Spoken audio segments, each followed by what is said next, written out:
Okay, we're so glad we've got a big audience here. It's an intellectual discussion, and we're glad that you are up for it. Let's start with the basics, Adam, for people who don't know about Quora, especially as you've just launched in the German market here. So you're a knowledge space, a knowledge market. You've been in French, Spanish, Italian for a little while, English for a few years. But what does your potential community of users here in Germany need to know about Quora? What makes it different, and why should they care about it? Yeah, so first of all, thanks for having me. I'm really excited to be here.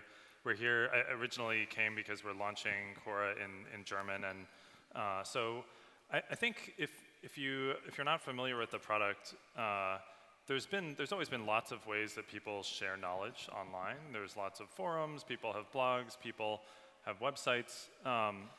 There are lots of other Q&A products. The thing that's really different about Quora is our focus on quality. So we have everyone use their real names. We make sure to show questions to the people who are going to be best at answering them. And then when an answer gets written, we show it to other users, and they can vote on it. And if people who know what they're talking about in a subject say that an answer is good, then we have a signal on whether it's good. So through a lot of small things, we push toward a much higher quality outcome than what you get on other products. So I think a lot of other products these days, there's a real focus on rewarding volume. Like if you just say as much as possible, you'll get as much attention as possible. If you make jokes, if you say things that aren't true, you'll kind of get rewarded. So our platform really focuses on quality and giving distribution to the answers that are going to be the most helpful to everyone. And is there also a credentialing element? I mean, here in Germany, it's very important what qualifications you have, for better or worse. So it's going to be a tough market to crack, to meet those expectations. What's the credentialing element? Yeah, so I just think it's great how German culture values credentials. Our product does a pretty good job of representing people's credentials. So if you're a doctor, you can tell us that you're a doctor, and that will show up next to your name with any answer you write. If you have a PhD in a certain field, if you're a lawyer, if you have any kind of degree, you can list that. And that's something that actually feeds into our algorithms. And we know that if an answer was written by someone who's an expert, especially a qualified expert, or an answer got votes from people who are experts, then that means a lot more to us. And so I think this is something that there should be a real fit between our product and the values and the culture here. Excellent. Now, the sort of meta issue that at least is on my mind as a journalist and someone who cares about democracy, but I think you also touched on it with the quality point, is we are just now flooded by low-quality information and the rise of fake news, where people are incentivized, or it's weaponized to create this information that doesn't help us build a better or more efficient society. How much does that weigh on your mind, this intertwining of tech and politics and the infusion of internet everywhere, so that it really is the fabric of our democracy now? Yeah, I mean, I think it's super important. I think that the rules that govern how platforms distribute content end up affecting which content people create and what people see, and that ends up affecting public opinion. And so it's very important to design a platform with the outcomes you have in mind. And so for us, we care a lot about quality. We care about rewarding people who have expertise. We want to make sure that people can trust the content of the answers that they read on Quora. But for other platforms, they may optimize for different things, and I think some of the outcomes we're seeing in politics are related to the fact that these platforms for a long time have rewarded, have created an incentive for information that isn't true or that people can't really trust. Yeah. And one thing that's often also said of politicians or regulators is that they can be quite slow in doing outcome-based learning. When you see something isn't working or is a problem, but it takes you 10 or 20 bad experiences to react to it. What are some of the things you've had to tweak to make sure that you're not making that mistake, that you are learning as you go and improving along the way? Yeah, so we're a very iterative company, and we stay very focused on our measurement, on feedback we get from users, on data that we have, and so we're constantly trying to improve things. We're constantly looking at cases where the quality didn't hold up, where something isn't quite working, and trying to adapt. And I think one of the problems that regulators run into is that just the iteration cycle is very slow. So you need public opinion to change, and then you need to figure out what the right change to impose is, and then you need to build consensus among different political parties, and then you need to actually pass the law, and then then it goes into effect, and then it might be a year before you can even tell whether it had the right effect or not, or you can't run an experiment. You have to just roll it all out at once. So all these things really slow down the process for regulation. But in our position, running our platform, we can iterate very quickly, which makes us able to And will you try and keep it as a universal set of policies across the different language communities and markets, or will you have slightly different approaches as you go into these different markets? In general, we want to build one product for all markets so that our energy doesn't get divided. Because ultimately, our mission is share and grow the world's knowledge, and we want to get knowledge out to everyone, and most of the people in the world don't speak English, and so for us with a small team to be able to support people all over the world, we can't make different products in different places, but we do want to adapt to local conditions, and we want to respect the local cultures. So if you go on German Quora today, you're not going to see content from English. You're also not even going to see answers that are translated from English. It's entirely answers that were written originally in German, and that's important because people here have different values and different culture and different topics that they care about. And one question to follow up there is, I mean, as someone who had used Quora but was not a heavy user of it, I was surprised to learn how specialist some of the communities can be.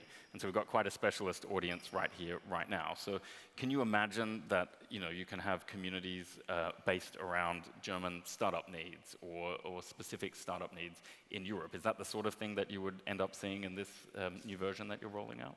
Oh yeah, absolutely. So our product really focuses on personalization. So that means showing the right questions to the right people. So if someone's interested in startups, then we want to show them questions about startups. And if someone's interested in biology, then we're going to show them biology questions. And so that allows many different subgroups to exist on the same product. And one of the groups that emerged in English early on was the startup community.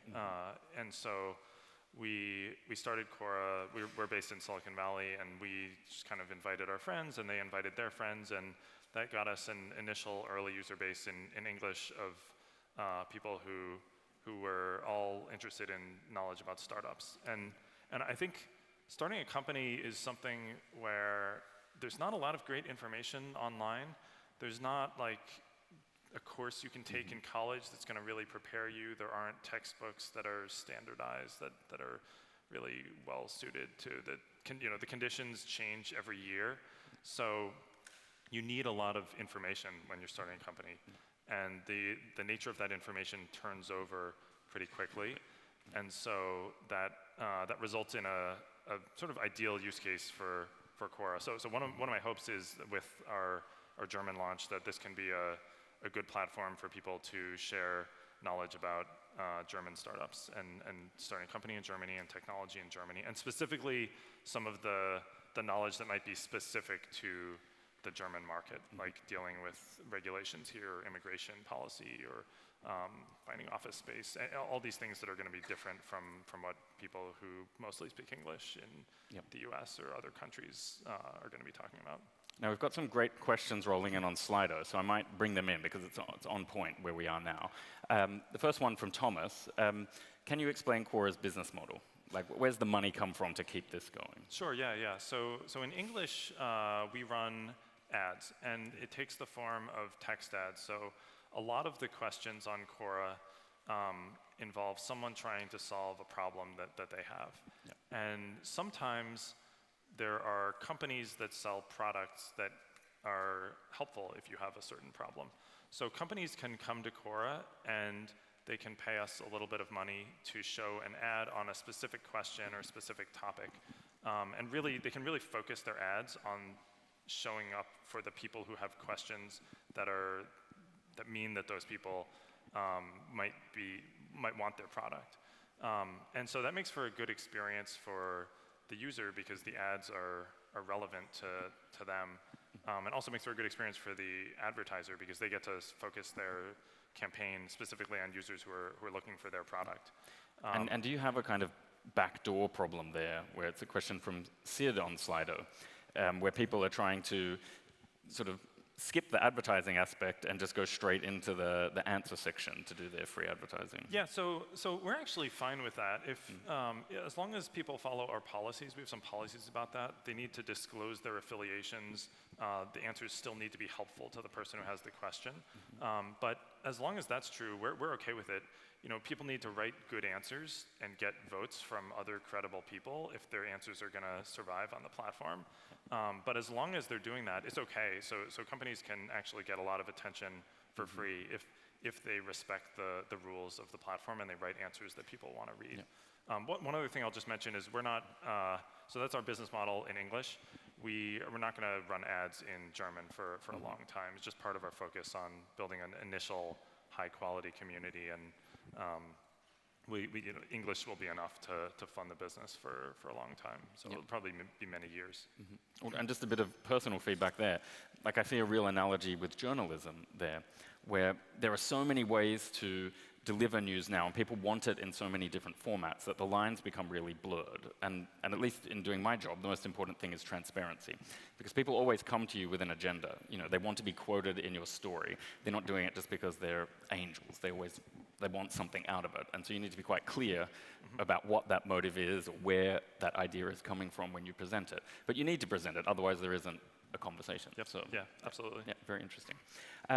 Now, one thing that I'm not sure if everyone in the room knows, but a lot of them will, is that you were CTO at Facebook, pre-IPO Facebook. So tell us something. What did you learn from that experience? And what made you want to leave and set up something different? So I started Quora about 8 years ago. Before that, I was at Facebook. So I always wanted to start a company. I learned a ton at Facebook. I would definitely encourage anyone who thinks they might want to start a company at some point, joining a startup, especially an early stage startup, is a really good way to get experience. It lets you avoid all kinds of mistakes and just have good intuitions about what to do, so you don't have to learn everything from scratch. So in my case, one of the lessons I really took away from Facebook was this focus on the long term. So at the time when I was there, Facebook had heavy competition from MySpace and Friendster, and there were things like High Five. There was a whole set of social networks. In other countries, there were other local competitors. And there were lots of things that added up to Facebook succeeding against the competition, but I'd say the one theme behind most of it was this long-term orientation. So MySpace and other products just covered the product with ads, irrelevant ads to the users. They just saw it as a way to sort of make as much profit as possible in the short term. And Facebook both ran fewer ads and also invested a lot more money in product development and building a good product, building things like Newsfeed. And ultimately, over a period of, it took many years, but these improvements just added up, and it was able to take over most of the market. And now the question you probably hate, but the audience might love the most. Tell us something we don't know about Mark Zuckerberg. You were there at ground zero, so what was it like? It was fascinating. It was really exciting time to be at the company. There was all kinds of challenges that we faced, and he learned very quickly. He really, I think, developed as a leader during the time when I was there. I think at the early stages when I was first there, the company was very chaotic, and everyone was basically like college age. People who had dropped out of college or just graduated college. And so there wasn't very much management structure in place at all, and so I really felt like I was holding a lot of things together for a long time, and it would have been really bad for me to leave. And so, but over the course of the time I was there, by the end of it, we had built up a management team, and we had structure in place, and there was redundancy among people, and so one of the things that made me feel okay about leaving was that I felt like the company was in a good place to keep growing and succeed, even without me there. Yep. And so you went from a giant, effectively, to obviously a startup. Where do you feel you are in your own market right now? Is it Wikipedia that's the giant? Is it someone else that you're chasing? We don't really have a lot of direct competition. So we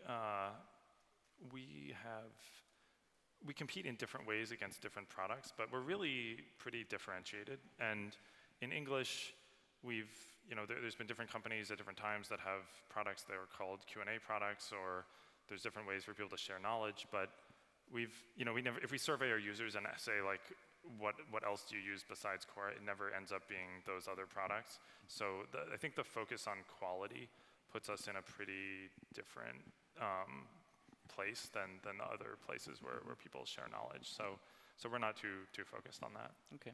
Now we've got some more questions coming through from the audience. A lot of upvotes, so we're going to use your own upvoting system here. So Ludwig is asking, how do you see video fitting into the future of Quora?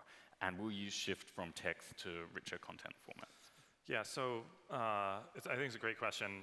We're focused on high quality knowledge sharing. We want to be the best place for people to share their knowledge, and also for people to understand the world through reading other people's answers.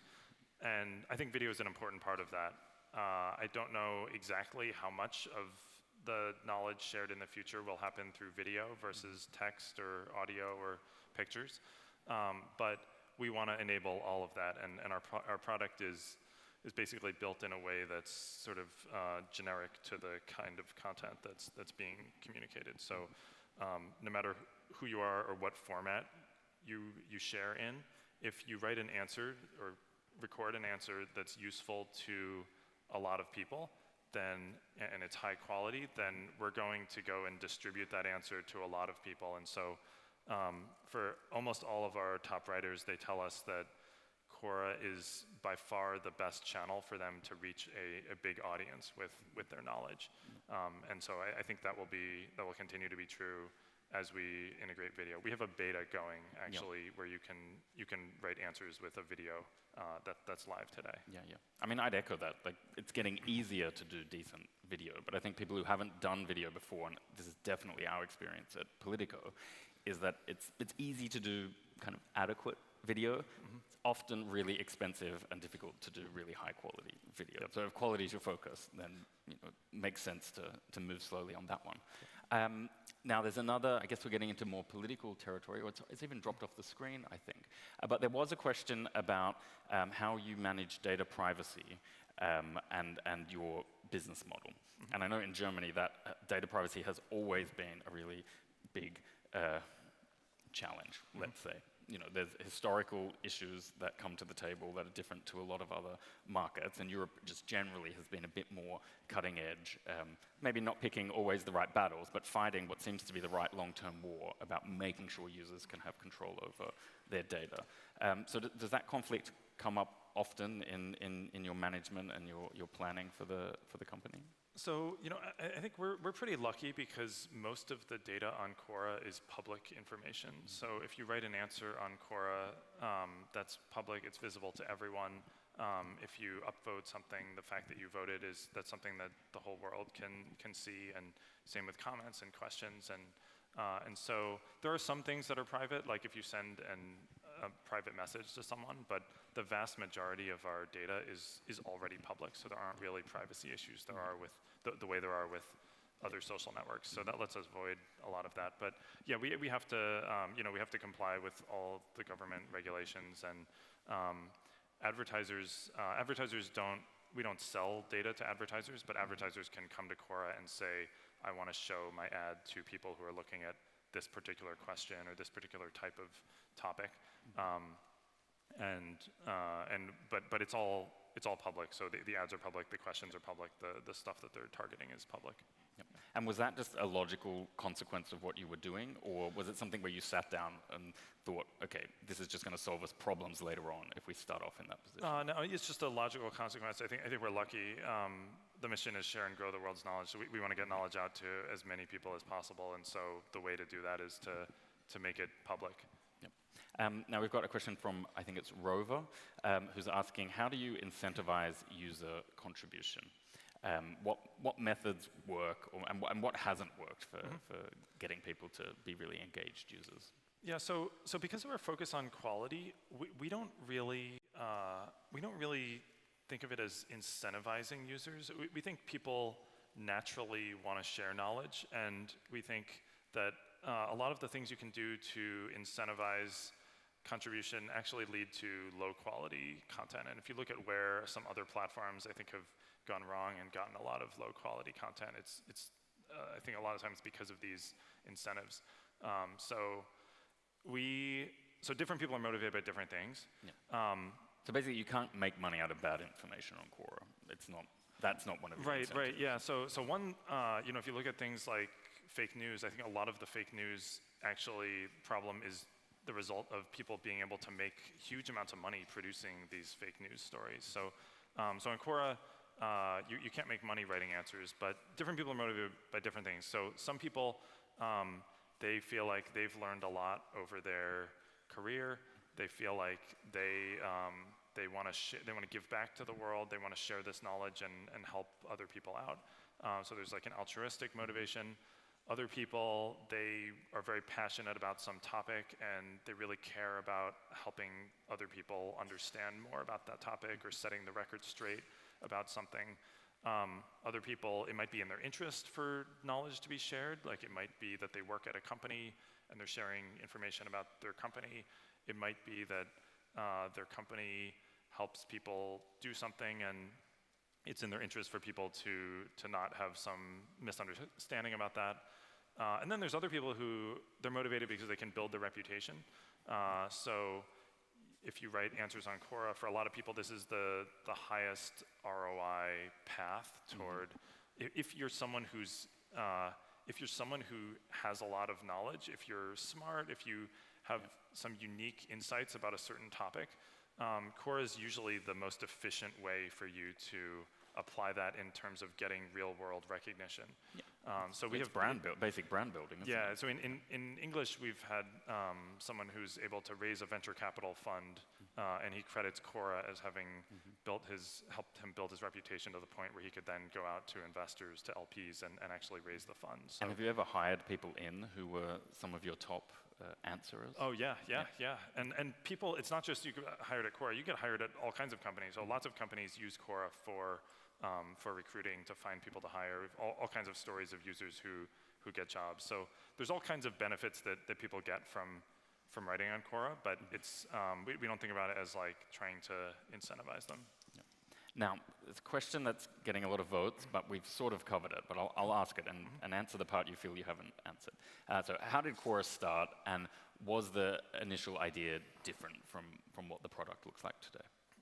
So the big idea is basically that there's a huge amount of knowledge that's not available on the internet today, and so you can experience this if you have an important question and you have a friend who's an expert on that topic. The quality of what you can learn from talking to them is just going to be much higher than what you can get from reading websites today. But most of the time, people don't have a friend who's an expert on whatever they're looking for. Most people in the world don't have great connections, and so we're trying to get all this knowledge from all these experts and just make it available to everyone. And so I just always felt like there was this big gap between what was online and what was available from talking to people. And I also felt that the platforms that were out there at the time just really didn't do a good job of enabling that. And so even though there were lots of platforms out there. We just felt like we could come along and build a much better platform, get to a much better outcome. I think it's actually, and sorry I always keep relating this back to a journalism analogy, but I think you've highlighted a flaw in news media as well. I mean, one of the points that's often complained to me, basically by users, is like, it's always bad news, it's always negative news, and so on. And one of the problems there is that news is usually about some kind of power tension, someone abusing their power, some kind of scandal. It's by definition almost negative a lot of the time. That's just the nature of the game. But people have a thirst for knowledge that isn't negative. And there isn't always the space for that in the traditional media or even the newer news media. And so you're kind of filling that gap. Yep. Yeah, absolutely. Yeah. Now, next question.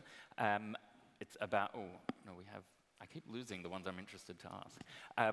So the question I wanted to ask you that had come up on the screen earlier was, how much do you use your own platform? Do you go in and answer questions? And what have you learned out of being a user as well as a CEO?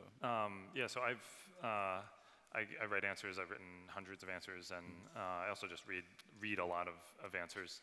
I've learned all kinds of things about leadership, about starting a company, about economics, about machine learning. I'm particularly interested in machine learning because it supports our personalization. So for us to be able to figure out who is the ideal person to write an answer to a given question, we use machine learning and look at the text of the question and the answers people have written in the past and everything else we know about the sort of topology of the knowledge in the world. And so as part of, because that's so the questions are suggested to contributors then. They don't have to just find it. Right.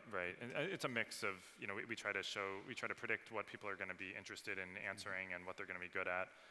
But then they also can just look through them and find the ones that are really right for them. But anyway, so machine learning is very important to that process. And so as we have a huge fraction of our company ends up working on machine learning to support this personalization. And I've learned a lot about machine learning just on Quora from reading the content. There's great content on Quora about machine learning. Well, you can't beat that. Now, I think you've talked about the upvoting and the downvoting and the credentialing. Are there any other ways that you avoid clickbait questions? That's big out there in the audience. 17 people want to know how you avoid that. Yep. So there are tons of things that all contribute. So number one, we try to make sure that what we're optimizing for is not clicks. It's we look at things like upvotes. We look at a lot of what helps here is looking at not only the number of clicks something got, but like who clicked on it. Is this something that the experts actually are spending a lot of time on versus this is appealing to people who don't know anything about a topic. We have a whole set of policies and pretty strict moderation that will enforce things. So you can't, like, some questions are just not allowed if you use unnecessary embellishment in the question. We'll just avoid those questions in the first place. But all kinds of stuff. Users can downvote questions. Users can report questions if they're against the policies. And we have different things to try to automatically detect questions that seem like they might be clickbait. Now, this is a bit of a philosophical question from Pierre Reymertz. And he wants to know, because you are creating, storing, cataloging the sort of information that serves civilization, so the start of the question is a compliment, he wants to know, have you thought about transferring to being something like an NGO and applying models like Wikipedia to grow even more? Yeah, so we're a standard for-profit corporation, and even though I think that despite that, we have a very big social impact, and that's one of the things that motivates me is that at the same time we can build a sustainable business and employ a really talented team of people and also have a big positive externality on the rest of the world. I think that nonprofits, they ends up making a lot of things challenging. You end up with, it's very hard to hire the best people when you have a constrained budget, and you can end up with bureaucracy that makes it very hard to adapt and change. So we're a normal corporation, but I'd say the vast majority of our employees are joined Quora because of the mission, and they care about the impact that it's making on the world. Now, one final question about impact. What's the thing that's impressed you most, either here in Berlin or generally in Europe, about the startup culture here? I think Berlin is amazing. I've been here just this week, but it's really great culture. I love how it's so diverse, so many different cultures, and it seems like it doesn't have a lot of the problems that cities in America at least run into. So, in Silicon Valley we have this housing crisis, and that has made it super expensive for anyone to live there, and that has like driven out a lot of the culture. And so I think these housing problems are underneath so many problems that really hurt Silicon Valley, and this is kind of like a chance to see like what is the potential of a city that didn't have a problem like that. And yeah, it's just the culture, the feeling. I don't know, it just feels great walking around. I'm really happy to be here. Excellent. I second that. It's a great vibe here. You've been a great audience. Let's give a round of applause to Adam D'Angelo.